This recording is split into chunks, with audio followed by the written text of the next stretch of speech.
Hello everyone, welcome back to Ratnakar study corner. My name is Amit Ratnakar और आज हम लोग क्लास 10th के इंग्लिश बुक फर्स्ट फ्लाइट से third chapter two stories about flying का second part the black aeroplane करेंगे। इसका फर्स्ट पार्ट हमने लास्ट वीडियो में पढ़ा था, उसमें उसका नाम था हिज फर्स्ट फ्लाइट और वो एक सीगल के बारे में था। और ये सेकंड है द ब्लैक एरोप्लेन। ये एक पायलट की कहानी है जो कि एक स्टॉर्मी क्लाउड्स में फंस जाता है और क्या वो उनमें से सेफली निकल पाता है या नहीं निकल पाता है, निकलता है तो कैसे निकलता है, उसी के बारे में ये कहानी है। तो चलिए इसको स्टार्ट करते हैं। The moon was coming up in the east behind me and stars was shining in the clear sky above मी। तो जो मून था, जो चाँद था, वो पूरब में मेरे पीछे पीछे आ रहा था और मेरे ऊपर आसमान में तारे चमचमा रहे थे। ठीक है, तो एक तरह से देख सकते हैं कि वो शायद वेस्ट में जा रहा होगा, तभी ईस्ट में चांद उसके पीछे है। There wasn't a cloud in the sky. आसमान में एक भी बादल नहीं था। I was happy to be alone up above the sleeping countryside. Countryside मतलब ग्रामीण इलाका। तो मैं जो ग्रामीण इलाके से जहाँ से मैं उड़ रहा था उसके ऊपर था मैं, और नीचे सारे लोग जब सो रहे थे तो मैं इस बात को लेके बड़ा हैप्पी था कि चलिए ठीक है, सारे लोग सो रहे हैं और मैं आसमान में अकेला आराम से उड़ रहा हूँ। I was flying my old Dakota aeroplane over France back to England. तो मैं अपना डकोटा एरोप्लेन उड़ा रहा था। डकोटा जो है वो एक तरह का किस्म है एरोप्लेन की। तो मैं अपना डकोटा एरोप्लेन उड़ा रहा था फ्रांस के ऊपर से होते हुए मैं इंग्लैंड जा रहा था। ठीक है, तो ये कहीं से आ रहा होगा, ये नहीं बताया कहाँ से आ रहा था। आई वो फ्रांस के ऊपर से उड़ते हुए इंग्लैंड जा रहा है। I was dreaming of my holiday and looking forward to being with my family. मेरी जो छुट्टियां थी, जो हॉलीडेज़ थे, मैं उनके बारे में थोड़ा सा ड्रीम कर रहा था, थोड़ा सा सपने देख रहा था और मैं अपने जो परिवार था उसके साथ अपनी छुट्टियां कैसे बिताऊंगा उसके बारे में सोच रहा था, उसके बारे में ही सपने देख रहा था। I looked at my watch 1:30 in the evening. मैंने अपने घड़ी में देखा सुबह के 1:30 बज रहे थे। I should call Paris control soon, I thought as I look down past the nose of the airplane. मैंने सोचा कि मुझे पेरिस कंट्रोल में फ़ोन कर लेना चाहिए, उनको कॉल कर लेना चाहिए। As I look down past the nose of the airplane. और जैसे ही मैंने जो एयरप्लेन है उसकी नोज़, जो आगे की तरफ जो हिस्सा होता है उसकी नोज़ से देखा, I saw the lights of a big city in front of मी। तो मैंने देखा कि अब एक बड़े से शहर की लाइट्स मेरे सामने थीं। I switched on the radio and said. मैंने रेडियो चालू किया और कहा, Paris control Dakota DS-088 here, can you hear me. तो मैंने कहा उनसे कि पेरिस कंट्रोल रूम, मैं डकोटा DS-088 से बोल रहा हूँ, क्या आप मुझे सुन सकते हैं। I am on my way to England over. मैं इंग्लैंड जा रहा हूँ। और इतना कह के उसने अपनी बात ख़त्म की। The voice from the radio answered me immediately. तो रेडियो से तुरंत मेरे को आंसर मिला, DS-088 I can hear you. तो वहाँ से आंसर मिला कि DS-088 मैं आपको सुन सकता हूँ या सुन सकती हूँ। You ought to turn 12 degrees west now DS-088 over. तो उन्होंने जब वहाँ से एक इंस्ट्रक्शन आता है इनको कि आपको 12 डिग्री वेस्ट की तरफ मुड़ जाना चाहिए। ठीक है, तभी आप अपने इंग्लैंड पहुँच पाएंगे, ये रास्ता आपके लिए ठीक रहेगा। ये एक वहाँ से उनको कमांड आती है। I check the map and the compass. तो मैंने अपना मैप चेक किया और कंपस चेक किया। Switched over to my second and last fuel tank and turn the Dakota 12 degrees west toward England. और मैंने अपना जो सेकंड और लास्ट फ्यूल टैंक था उसको चालू किया और डकोटा को 12 डिग्रीज वेस्ट की तरफ मोड़ दिया, जो कि इंग्लैंड की तरफ जा रहा था। इसके फ्यूल टैंक जो था डकोटा, इसका जो एरोप्लेन था डकोटा, उसमें 2 फ्यूल टैंक्स है। तो पहले का पेट्रोल ख़त्म हो चुका है, उसका फ्यूल ख़त्म हो चुका है। अब सेकंड जो फ्यूल टैंक है वो इसने चालू कर दिया है। I will be in time for breakfast, I thought. मैंने सोचा कि मैं ब्रेकफास्ट के टाइम तक तो पहुंच ही जाऊंगा। A good big English breakfast. और एक बढ़िया सा इंग्लिश ब्रेकफास्ट करूंगा घर जाके। Everything was going well. सब कुछ बड़ा अच्छा चल रहा था। It was an easy flight. ये एक बहुत ही आसान फ़्लाइट थी। Paris was about 150 kilometers behind me when I saw the clouds, storm clouds. तो अब मैं पेरिस से 150 किलोमीटर आगे आ चुका था, ठीक है, क्योंकि 150 किलोमीटर पेरिस मेरे से पीछे है, इसका मतलब क्या हुआ कि मैं पेरिस से 150 किलोमीटर आगे आ चुका हूँ। तो जब मैं पेरिस से 150 किलोमीटर आगे आ चुका था तो मैंने देखा क्लाउड्स, मतलब बादल देखे उसने, स्टॉर्म क्लाउड्स, तूफ़ानी बादल। दे वर ह्यूज, वो बहुत ही बड़े थे। They looked like black mountains standing in front of my across the sky. तो ये क्या लग रहे थे, ये तो एकदम बड़े से काले से पहाड़ लग रहे थे और ये ऐसा लग रहा था कि ये मेरे और आसमान के बीच में आके खड़े हो गए।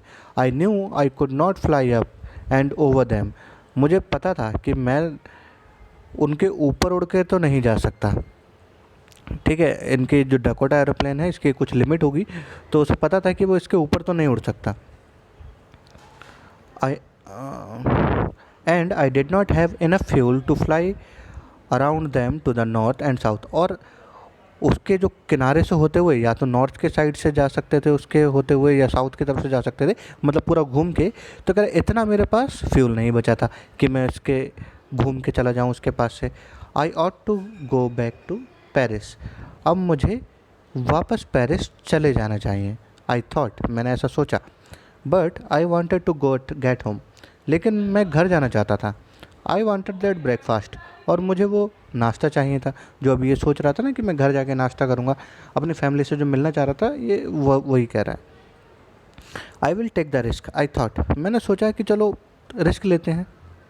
And flew that old Dakota straight into the storm, और मैंने वो जो पुराना डकोटा था उसको सीधे उस तूफ़ान में अंदर घुसा दिया, तूफ़ानी बादलों के अंदर घुसा दिया। Inside the clouds everything was suddenly black, और उन क्लाउड्स के अंदर, उन बादलों के अंदर अचानक से सब कुछ एकदम काला हो गया, कुछ भी नहीं दिख रहा था ऐसे। It was impossible to see anything outside the aeroplane, और वो बादल इतने ज़्यादा काले थे कि उस एरोप्लेन के बाहर देखना, उस एरोप्लेन से बाहर कुछ भी देखना नामुमकिन था। The old aeroplane jumped and twisted in the air, तो जो पुराना एरोप्लेन था अब वो क्या था, वो झटके खाने लगा, हिलने लगा, ट्विस्ट करने लगा, मतलब इधर उधर हिलने लगा। I looked at the compass, मैंने कंपस की तरफ देखा। I didn't believe my eyes, और मुझे अपनी आंखों पे भरोसा नहीं हुआ। The compass was turning round and round and round, तो जो कंपस था वो पूरा एकदम गोल गोल गोल गोल ही घूमा जा रहा था, जो उसकी सुई जो रहती है कंपस की वो एकदम गोल गोल गोल गोल घूमते जा रही थी। इट वॉज डेड, ये डेड हो चुका था, इसने काम करना बंद कर दिया था। इट वुड नॉट वर्क, ये काम नहीं कर रहा था। The other instruments were suddenly dead too, और जो दूसरे इंस्ट्रूमेंट थे, जो दूसरे उसके पास चीज़ें थी जिनसे उसे रास्ता पता लगता था, उन सब ने भी काम करना बंद कर दिया था। आई ट्राइड द रेडियो, तो मैंने रेडियो ट्राई किया। Paris control can you hear me, तो उसने आगे कहा कि पेरिस कंट्रोल क्या आप मुझे सुन सकते हैं। देयर वॉज नो आंसर, लेकिन कोई जवाब नहीं आया। The radio was dead too, radio ने भी काम करना बंद कर दिया था। I had no radio, no compass, and I could not see where I was, अब ना मेरे पास रेडियो था ना कंपस था, और मैं देख भी नहीं सकता था कि मैं कहाँ हूँ। I was lost in the storm, मैं तूफ़ान में खो चुका था। Then in the black clouds quite near me I saw another aeroplane, तभी उन काले बादलों में मेरे काफ़ी पास मैंने देखा एक और aeroplane. It had no lights on its wings, और उसके जो पंख थे, जो विंग्स थे, उन पे कोई लाइट्स भी नहीं लगी थी।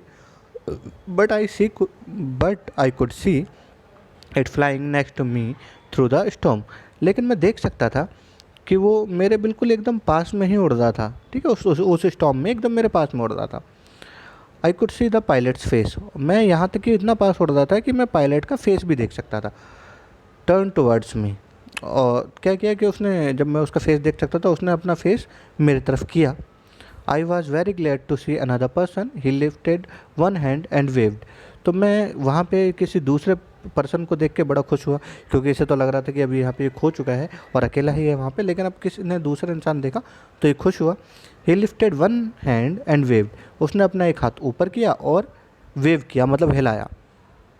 Follow me, he was saying follow me, और वो कह रहा था कि मेरे पीछे आओ, ठीक है, फॉलो मी कर रहा था, कहता मेरे पीछे आओ।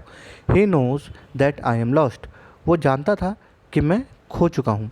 आई thought he is trying to help me, और मैंने सोचा कि शायद वो मेरी हेल्प करना चाह रहा है। He turned his aeroplane slowly to the north, उसने अपना एरोप्लेन धीरे धीरे नॉर्थ की तरफ मुड़ाया। In front of my Dakota, मेरे डकोटा के एकदम सामने से उसने अपना जो एरोप्लेन था वो नॉर्थ की तरफ मोड़ा। So that it would be easier for me to follow him, और उसने ऐसा इसलिए किया क्योंकि मुझे उसको पीछा करना आसान रहे, क्योंकि वो मेरे आगे तो चल ही रहा था और धीरे धीरे चल रहा था ताकि मैं भी उसको फॉलो कर सकूं।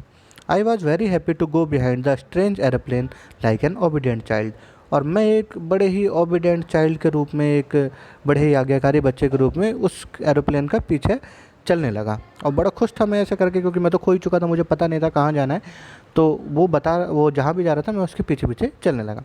After half an hour the strange black aeroplane was still there in front of me in the clouds, और लगभग आधे घंटे के बाद भी वो जो स्ट्रेंज एरोप्लेन था वो अभी भी मेरे सामने था उन बादलों में।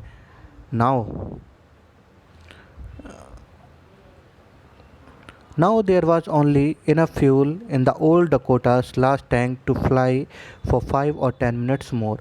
अब जो मेरा ओल्ड डकोटा था उसमें सिर्फ इतना ही फ्यूल बचा था कि वो सिर्फ 5 या 10 मिनट ही और उड़ सकता था। I was starting to feel frightened again, और मैं अब फिर से डरने लग गया। But then he started to go down and I followed through the storm, लेकिन तभी वो नीचे की तरफ जाने लगा और मैं भी उसके पीछे पीछे जाने लगा। Suddenly I came out of the clouds and saw two long straight lines of lights in front of me. अचानक से मैं एकदम बादलों से बाहर आ गया और मैंने देखा कि दो बड़ी बड़ी लाइट्स थीं, दो बड़ी बड़ी स्ट्रेट लाइन्स थीं, लाइट्स की स्ट्रेट लाइन्स थीं मेरे सामने। It was a runway an airport, ये एक रनवे था, एक एयरपोर्ट था। आई वॉज सेफ, मैं सेफ बच गया था। I turn to look for my friend in the black aeroplane, मैं मुड़ा अपने जो ब्लैक एरोप्लेन में जो मेरा दोस्त था जिसने मुझे बचाया उसको देखने के लिए मैं मुड़ा। But the sky was empty, लेकिन आसमान एकदम खाली था। देयर वॉज नथिंग देयर, वहाँ कुछ भी नहीं था। The black aeroplane was gone, जो काला एरोप्लेन था, जो ब्लैक एरोप्लेन था वो जा चुका था। आई could not see it anywhere, मैं उस काले एरोप्लेन को कहीं भी नहीं देख पा रहा था। I landed and was not sorry to walk away from the old Dakota near the control tower. तो मैंने वहाँ पे लैंड किया और खुशी खुशी उस ओल्ड डकोटा में से उतरा और कंट्रोल टावर पे गया। I went and ask a woman in the control centre, मैं अंदर गया और वहाँ पे एक वुमन से मैंने कंट्रोल सेंटर में पूछा where I was and who the other pilot was, कि मैं कहाँ हूँ और जो वो दूसरा पायलट था वो कौन था। आई वॉन्टेड टू से थैंक यू, मैं उनको थैंक यू कहना चाहता था। She looked at me very strangely, उसने मेरे को बड़ी ही एकदम अजीब तरह से देखा। एंड देन लाफ्ड, और फिर हंसने लगी। Another airplane up there in this storm, no other airplanes were flying tonight, वो कहते हैं कि दूसरा एरोप्लेन उस तूफान में, आपके अलावा तो वहाँ कोई दूसरा एरोप्लेन आज उड़ ही नहीं रहा था, आज पूरी रात में सिर्फ आप ही का एरोप्लेन उड़ रहा था। Yours was the only one I could C on the radar, आप ही का एक इकलौता एरोप्लेन था जिसको मैं रडार पे देख पा रही थी। So who help me to arrive there safely without a compass और a radio and without any more fuel in my tanks. तो अब ये थोड़ा सा कंफ्यूज है, ये परेशान है, मतलब परेशान इस वजह से है कि वो कौन था कि जो जिसने मेरी हेल्प की। ना मेरे पास कंपास था, ना रेडियो था, और मेरे फ्यूल भी बहुत कम ही बचा था इसके पास, और उसने हेल्प की। तो अब ये थोड़ा सा कंफ्यूज हो रहा था कि कौन आ गया था एकदम अचानक से। अगर वो नहीं आता तो शायद ये खो जाता, इसका फ्यूल भी ख़त्म हो जाता, वहीं मर सकता था ये। Who was the pilot of the strange black aeroplane flying in the storm without lights, वो कौन पायलट था जो उस अजीब से ब्लैक एरोप्लेन को उन स्टॉर्मी क्लाउड्स में बिना किसी लाइट के भी उड़ा रहा था। ठीक है, तो ये थोड़ा सा कंफ्यूज था और यहाँ पे आपका ये चैप्टर ख़त्म होता है। आई होप आपको ये समझ आया होगा, और आपको अगर ये वीडियो ठीक लगी है तो आप इसको वीडियो को लाइक करें, अपने फ्रेंड्स के साथ शेयर करें और चैनल को सब्सक्राइब करें। अगले वीडियो में मिलेंगे। Till then thank you and good bye.